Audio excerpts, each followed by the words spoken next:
Good afternoon everyone. तर तुम्हा सर्वांचं स्वागत आहे परत एकदा तुमच्या स्वतःच्या हक्काच्या ज्ञानप्रबोधिनी या यूट्यूब चॅनलमध्ये.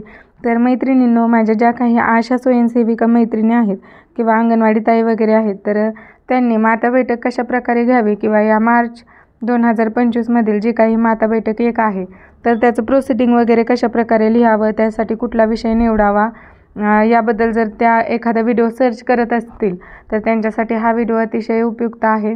त्यामुळे हा व्हिडिओ जर तुम्हाला मिळाला तर तुमच्या इतर मैत्रिणींपर्यंत या व्हिडिओची लिंक पोहोचवायला विसरू नका. आणि चला तर मग जराही वेळ न घालवता आपण सुरू करू आपला आजचा व्हिडिओ.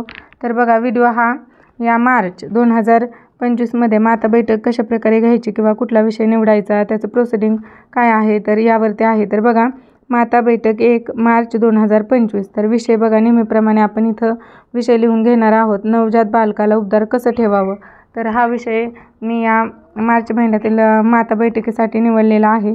तर बघा, नवजात बाळाचे तापमान 97 डिग्री फॅरेनहाइटपेक्षा कमी किंवा खूप थंड म्हणजे 95.9 डिग्री फॅरेनहाइट झाल्यास त्याला हायपोथर्मिया होऊन कदाचित नवजात बाळाचा मृत्यूही होऊ शकतो. म्हणून बाळाला उबदार ठेवणे खूप आवश्यक आहे. तर ज्या काही आपल्या HbA1c व्हिजिट वगैरे असतात तर त्यामध्ये आपण या बाळाचं टेम्परेचर वगैरे चेक करत असतो. तर बऱ्याच वेळा जे काही उपजत मृत्यू किंवा नवजात मृत्यू वगैरे होत असतात तर त्याचं मुख्य कारण हे म्हणजे बाळ थंड पडणं किंवा हायपोथर्मिया हे देखील एक आहे. त्यामुळे अशा प्रकारे मृत्यू वगैरे त्या बाळाचा होऊ नये, त्यामुळे बाळाला त्या उबदार कसं ठेवायचं याबद्दलची माता बैठक आम्ही या पहिली या मार्चमध्ये माता बैठक 1 या मार्च महिन्यामध्ये घेणार आहोत. तर बघा, त्यासाठी प्रोसिडिंग कशा प्रकारे लिहिलेलं आहे. तर म्हणून वरील विषयास अनुसरून नवजात बालकाला उबदार कसं ठेवावं यावर उपस्थित गरोदर, स्तनदा व इतर मातांची बैठक घेण्यात आली व पुढील माहिती त्यांना देण्यात आली. तर बघा, बाळंतपणाच्या आधी खोली उबदार ठेवावी. मोठ्या माणसाला वाटेल अशी गरम. बाळंतपणानंतर लगेच बाळाला कोरडं करावं. बाळाच्या डोक्यावर टोपी घालावी. त्याच्या डोक्यावरून जास्त उष्णता बाहेर पडते. त्वचा संपर्क किंवा कांगारू पद्धतीने बाळाला आईजवळ ठेवावे. बाळाला स्वच्छ कपडे घाला किंवा स्वच्छ कपड्यात गुंडाळा आणि आईजवळ ठेवा. लगेच स्तनपान सुरू करा. नवजात बालकांना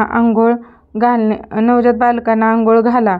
परंतु जर बाळाचं वजन 2 किलोग्रॅमपेक्षा कमी असेल तर त्याला 7 दिवस आंघोळ घालू नका. बाळाच्या कानात नाकात तेल टाकू नका.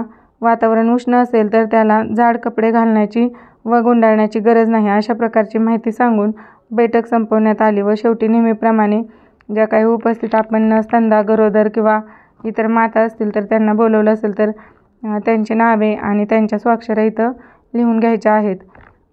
तुम्हाला जर अजून कोणत्या आशा स्वयंसेविकांशी संबंधित इतर कोणत्या टॉपिकवरती व्हिडिओ वगैरे हवा असेल तर या ज्ञानप्रबोधिनी या चॅनलला नक्की सबस्क्राईब करा आणि कमेंटमध्ये पाठवा की तुम्हाला कुठल्या विषयावरती व्हिडिओ हवा आहे. धन्यवाद.